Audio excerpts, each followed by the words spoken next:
예, 오늘 제목은 기근을 대하는 자세라는 제목으로 창세기 43장 1절에서 15절 말씀을 가지고 함께 나눠보도록 하겠습니다. 우리 모두는 코로나19로 인한 어려운 시기를 지나고 있습니다. 참으로 안타까운 일입니다. 질병이 이렇게 전 분야, 전 세계적으로 타격을 입힐 줄을 누가 상상이나 했겠습니까? 이러할 때 우리 모두는 가만히 앉아서 손을 놓고 있어서는 안 될 것입니다. 그러면 어떠한 자세를 취해야 하는지에 대해서 오늘 본문을 통해서 살펴보도록 하겠습니다. 오늘 본문 전체 줄거리를 살펴보면은 가나안 땅에 기근이 심해져서 처음에 이집트에서 사왔던 식량이 다 떨어지자 야곱이 견디다 못해 아들들에게 식량을 사오라고 합니다. 그러자 유다가 막내인 베냐민을 데려가지 않으면 안 가겠다고 합니다. 왜냐하면 이집트 총리인 요셉이 베냐민을 함께 데려오지 아니하면은 그 형제들을 정탐꾼으로 여겨 인질로 잡혀있는 시므온을 죽이겠다고 했기 때문입니다. 이에 야곱은 처음에는 완강히 거부를 하다가 유다의 간곡한 설득으로 결단을 하게 됩니다. 죽으면 죽으리라는 신앙으로 성장하게 됩니다. 그리고 유다와 그 형제 일행은 길을 떠나 요셉 앞에 서게 됩니다. 여기에서 우리 모두가 생각할 점은 첫째로 고집을 꺾어야 합니다. 6절에 보면은 이스라엘이 말하기를 너희는 왜 너희에게 동생이 더 있다고 그 사람에게 말하여 나를 괴롭게 하느냐 하니 이렇게 기록되어 있습니다. 무슨 말입니까? 이 구절을 이해하려면 전단락 42장 36절에서 38절을 보아야 합니다. 36절을 보면은 아버지 야곱이 그들에게 말하기를 너희가 나로 자식들을 잃게 하는구나. 요셉도 없어졌고 시므온도 없어졌는데 베냐민마저 데려가려고 하느냐. 모든 일이 나를 해롭게 하는구나 하니 르벤이 아버지에게 말하기를 만일 내가 그를 아버지께로 데리고 오지 않으면 나의 두 아들을 죽이십시오. 그를 내 손에 맡기십시오. 내가 그를 아버지께 돌려드리겠습니다 했다. 야곱이 말하기를 내 아들은 너희와 함께 내려가지 못할 것이니 그의 형은 죽고 그만 홀로 남았기 때문이다. 만일 너희가 가는 길에서 재앙이 그에게 미치면 너희는 백발이 된 나를 슬퍼하며 수월로 내려가게 하는 것이다 라고 했다. 이렇게 기록되어 있습니다. 여기에서 우리 모두가 생각되어지는 것은 야곱은 자녀들 중에서도 베냐민을 편애하고 있다는 것을 알 수가 있습니다. 그의 형 요셉과 함께 말입니다. 그래서 베냐민을 보내지 않습니다. 놓지 않습니다. 자녀들의 제안을 거절하고 있습니다. 오늘 스토리의 배경을 이해하기 위해서는 야곱의 가족의 구성원을 알아야 합니다. 요셉과 베냐민은 야곱이 가장 사랑하는 아내 라헬의 자녀들입니다. 나머지 자녀들은 야곱이 원하지 않는 결혼이었을 수도 있습니다. 첫째 아내는 라헬의 언니 레아입니다. 이해를 돕기 위해서 말씀드리자면 레아는 억지로 라헬 대신에 언니라서 요즘 말로 끼워 팔기식으로 부모에 의해서 맺어졌습니다. 그 자녀들은 아들 6명과 딸 하나였습니다. 르벤, 시므온, 레위, 유다, 이사갈, 스불론, 디나 딸입니다. 둘째 아내는 라헬이었고 자녀는 2명, 요셉과 베냐민입니다. 셋째 아내는 레아의 첩인 빌하이였고 자녀는 2명, 단과 납달리입니다. 넷째 아내는 레아의 시녀 실바이었고 자녀는 2명, 갓과 아셀입니다. 이 12명의 아들들이 이스라엘의 모체가 되는 12지파가 됩니다. 그런데 하나님께서는 그 속에서도 아내들과의 다툼과 경쟁 속에서도 자녀들의 시기와 질투 속에서도 야곱의 편애 속에서도 하나님 나라를 묵묵히 이루어 가셨다는 점이 놀랍지 않습니까? 본문에서 야곱은 이렇듯 베냐민을 편애했습니다. 양식이 다 떨어지기까지 자녀들을 이집트로 보내지 않았습니다. 둘째 아들 시므온이 인질로 잡혀 있는데도 말입니다. 그러한 이유가 야곱은 요셉을 먼저 짐승에게 죽임을 당해서 잃었다고 생각하고 있었고, 하물며 자기가 가장 사랑하는 자녀인 요셉의 동생 베냐민까지 이집트로 보내 이룰 수가 없다는 것입니다. 그래서 식량이 다 떨어졌는데도 불구하고 안 보내고 버티고 있는 것입니다. 요셉 드라마 구성상에는 베냐민을 보내는 것이 하나님의 뜻인데도 말입니다. 끝까지 안 보내고 버티고 있는 것입니다. 이렇듯이 인간의 자기 사랑은 끈질깁니다. 자기가 좋아하는 것을 버리지 못합니다. 비록 그것이 하나님의 뜻이라 할지라도 놓지 않습니다. 저와 여러분은 어떻습니까? 놓지 못하는 것이 무엇입니까? 자녀입니까? 돈입니까? 명예, 안락함, 쾌락, 취미, 노후 대책입니까?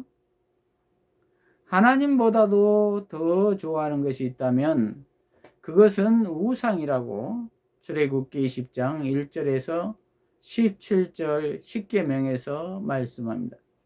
제1은 너는 나 외에는 다른 신들을 내게 있게 말지니라.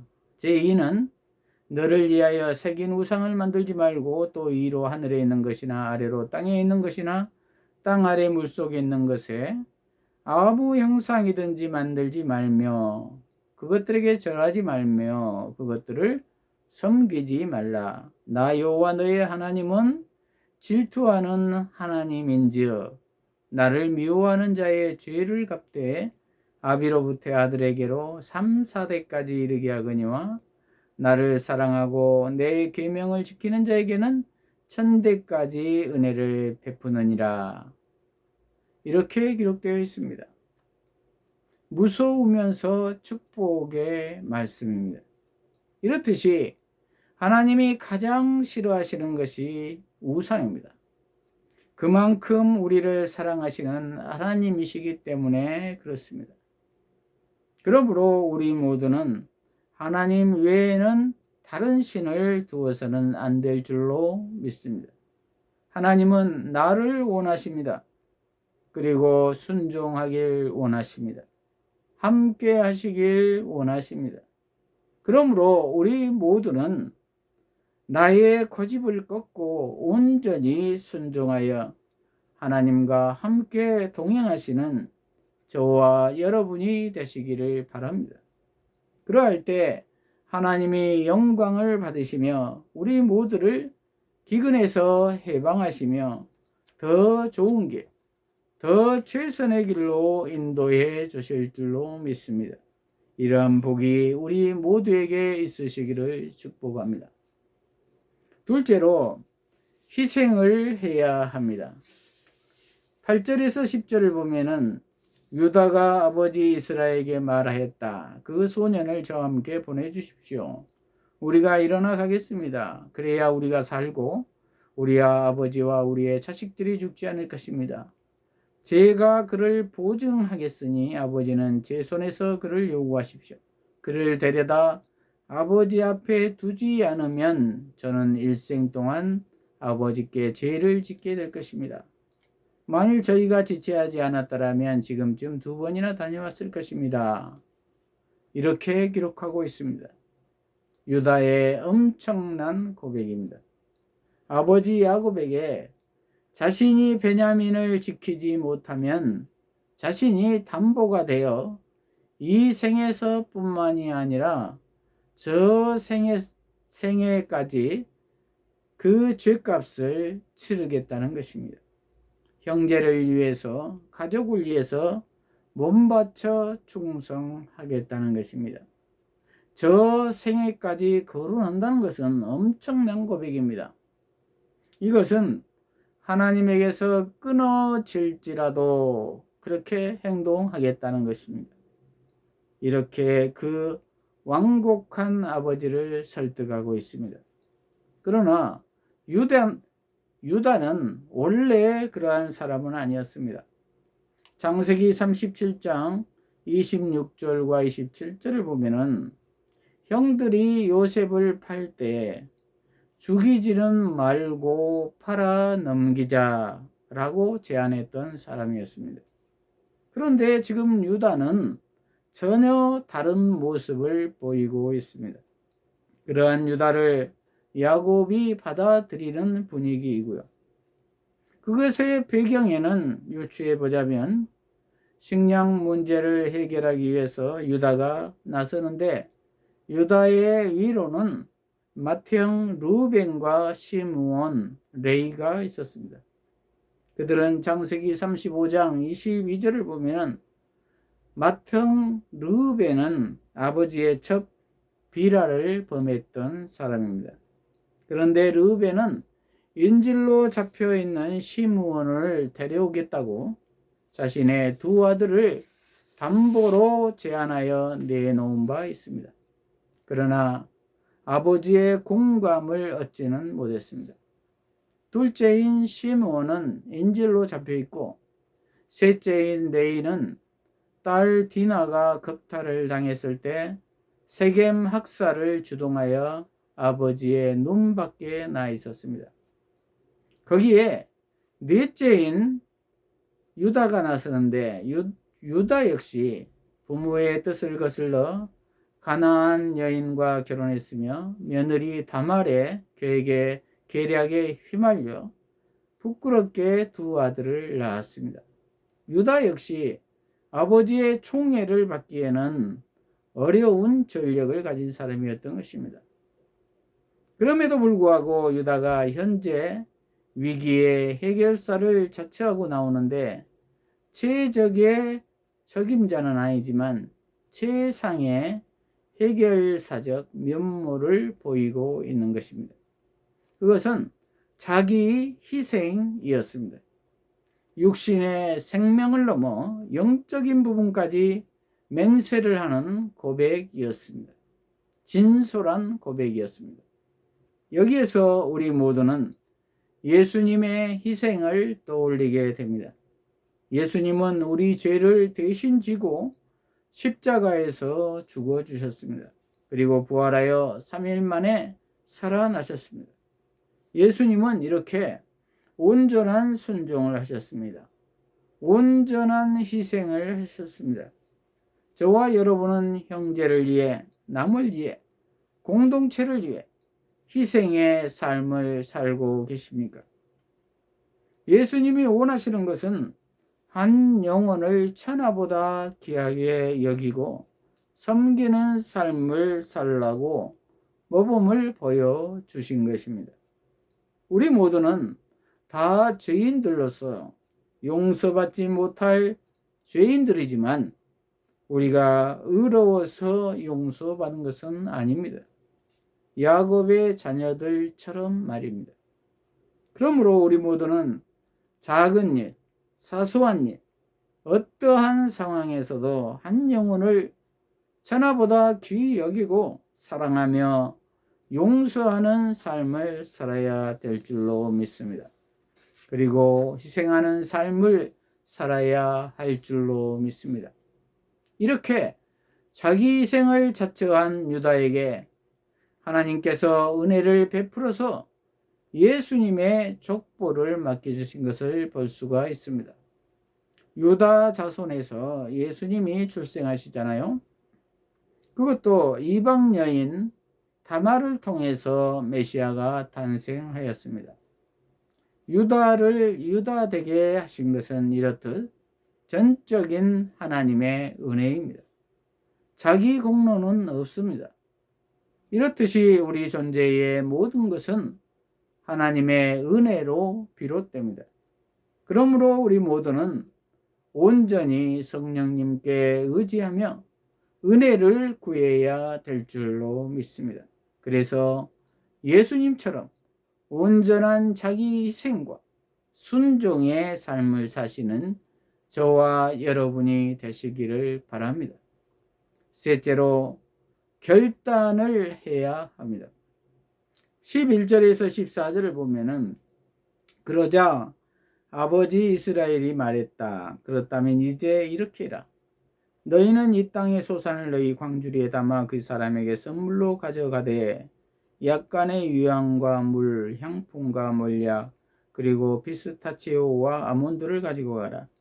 너희 손에 돈을 갑절이나 가지고 가서 너희 자루 아기에 도로 넣어져 있던 그 돈을 너희 손으로 돌려주어라. 아마 그것은 착오였을 것이다. 내 동생도 데리고 가거라. 일어나 그 사람에게 돌아가거라. 전능하신 하나님께서 그 사람 앞에서 너희에게 긍휼을 베푸시고 그가 너희의 다른 형제와 베냐민을 너희에게 보내기를 원한다. 내가 내 자식들을 잃어야 한다면 잃을 수밖에 없구나. 그 사람들이 선물과 갑절의 돈을 가지고 또 베냐민을 데리고 이집트로 내려가서 요셉 앞에 섰다. 이렇게 기록되어 있습니다. 그 완강했던 아버지 야곱의 결단을 보십시오. 유다의 생사를 건 결단을 보고 야곱은 그러자라고 결단을 합니다. 네 동생 베냐민을 데리고 가라. 전능하신 하나님께서 너희에게 긍휼을 베풀 줄을 믿는다. 내가 자식을 잃어야 한다면 잃을 수밖에 없구나. 이렇게 고백합니다. 엄청난 고백입니다. 죽으면 죽으리라입니다. 모든 것은 전능하신 하나님의 주권에 달려 있다는 것입니다. 그는 다만 이제 하나님께서 불쌍히 여겨주시라고 간구하고 있는 것 뿐입니다. 그동안에 모든 인간적인 방법들을 이제 다 내려놓았습니다. 이건 역시 하나님이 하셨지만요. 야곱은 끝까지 버텼지만 막다른 골목에 다다르자 손을 든 것입니다. 하나님이 하신 것입니다. 이렇게 하나님이 은혜를 주셔야만 우리는 순종할 수 있습니다. 그러므로 우리 모두는 이제 하나님이신 예수님께 나의 모든 것을 다 맡기십시다. 나의 주인이 되어 달라고 기도하십시다. 그러할 때 야곱처럼 온전히 순종할 수 있을 것입니다. 이러한 야곱의 순종은 미래의 이집트 총리가 된 자신의 아들 요셉을 만날 수 있게 되고 이집트 고센 땅에서 풍성한 삶을 살게 됩니다. 그리고 이스라엘이 국가로서의 면모를 하나 둘씩 갖춰가게 됩니다. 하나님의 역사입니다. 이렇게 온전히 결단하여 순종하여 복을 얻는 저와 여러분이 되시기를 바랍니다. 말씀을 마무리합니다. 코로나19로 인해 모든 것이 마비되었습니다. 기근입니다. 이러할 때 우리 모두는 어떠한 자세를 취해야 할까요? 첫째로 나의 고집을 꺾으십시다. 둘째로 자기 희생을 하십시다. 셋째로 결단을 하십시다. 이러한 우리 모두가 되어서 오직 예수님만 바라보며 예수님 안에서 영원한 복을 얻는 저와 여러분이 되시기를 축복합니다. 기도하십시다.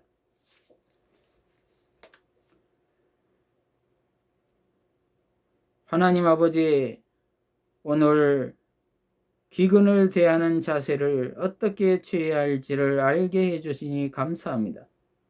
우리 모두가 나의 고집을 꺾게 하시고 자기 희생을 하며 예수님께 주권을 양도하기로 결단하므로 풍성한 구원의 삶을 다 누리게 하여 주시옵소서.